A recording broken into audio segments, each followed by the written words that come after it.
Hey, it's Erin. Let's talk about using the scale for tracking progress and some common issues that may cause fluctuations in weight. Now, you may or may not know this, but I am not a fan of using just the scale alone. In fact, I did a whole video on how to take progress pictures and measurements, and I really do think that that is one of the best ways to track body composition changes. Of course, changes in muscle gain and fat loss. If your shoulders get bigger, your waist gets smaller, you step on the scale, the number's not necessarily going to change. And I'm going to give you, I think, 8 or 9 reasons why the scale can fluctuate drastically. Now, we're talking 3 to 6 pounds, sometimes even more. So, if you're interested to know what causes those fluctuations, stick with me.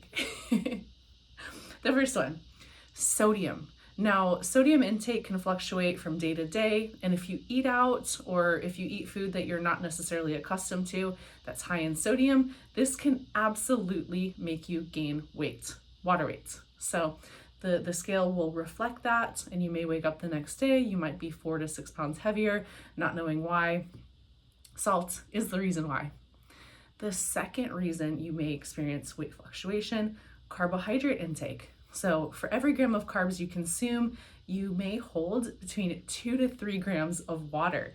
So this is not necessarily a bad thing because it can make the muscle look fuller, if you will. So if you really want a great workout, having some extra carbs is going to allow you to store more glycogen, which is energy in the muscle. But it's also going to make that scale weight go up. So if you take in, let's say 100 grams of carbs, you're looking at 200 to 300 extra grams of water. Now the next reason, the volume of food. So let's say you get on a super health kick and you're taking in more veggies. The volume of food that you're consuming is going to be greater. So you've got a lot of water that's just kind of hanging out in your stomach, and this can make you weigh more. In addition to this, if you're drinking a ton of water, you're also going to go up in scale weight temporarily. The other thing to consider is as you're digesting all of this food, you can have a higher volume of food in your gut, and this can also make you hold weight too. Next, we want to look at hormones/periods. Anytime you have hormone fluctuations, this can cause change in your scale weight. So you may notice about a week before your cycle that you'll start holding water, and this is totally normal. But if you're on a fat loss plan and your goal is to lose scale weight, stepping on the scale during that week, it might be a bad idea. So perhaps looking at progress pictures or just understanding, hey, this week, it's PMS week and I am experiencing hormone changes, and just understanding that your weight can go up.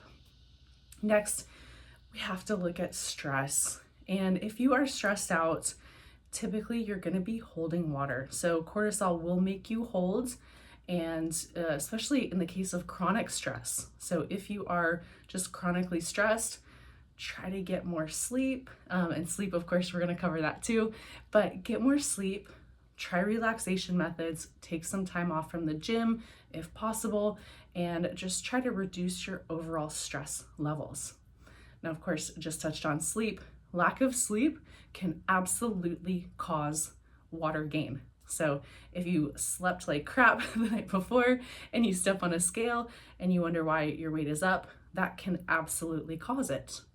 Now, your training can cause you to hold water too, and this is because of a couple different reasons. So if you are training heavy and you're super sore the next day, anytime you're sore, that equates to holding water too. So just understand that if you're feeling soreness anywhere, chances are your weight is going to go up. Now, on the flip side of training, let's say you've been training hard and just nonstop and you are overreaching or overtraining. This can also cause your weight to stay the same, or it can cause you to gain weight on the scale. Again, this is just water weight because your body is under stress, but it's just important to know that if you're really pushing it and your goal is fat loss, well, you can have the opposite effect happen. So typically if you take a deload, maybe take a couple of days off, allow your body to rest, recharge, and even eat a little bit more, that can really help with stabilizing your weight or even dropping that weight. Next, dehydration. And this one's kind of counterintuitive because if you think, well, I'm not drinking a lot of water, why is the scale going up? Well, your body is always trying to reach homeostasis, which means that it just wants a state of balance. And when you're dehydrated, of course, your body's not getting enough water. And so you're going to hold on to every little bit of water that you take in through food or through liquids. And actually caffeine can cause this too. Alcohol for sure, and that is the last one. This can have a dehydrating effect on the body, which will cause your body to overcompensate in the other direction. So you may think, okay, well, I'm gonna just have a few drinks and not really think too much of it, but understand that a day or two after, that scale weight may go up just a little bit. Now, keep in mind, these are temporary fluctuations. So these are totally normal.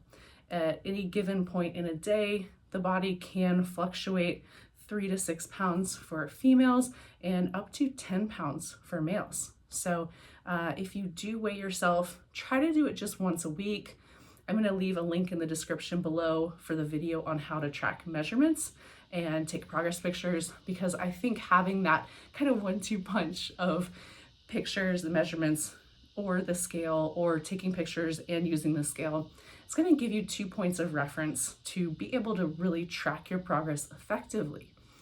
So if you have any ideas or questions, please leave them in the comments below and I'll make sure to get to them. That's it for this time. Thanks for watching. Until next time, train smart and train hard, y'all.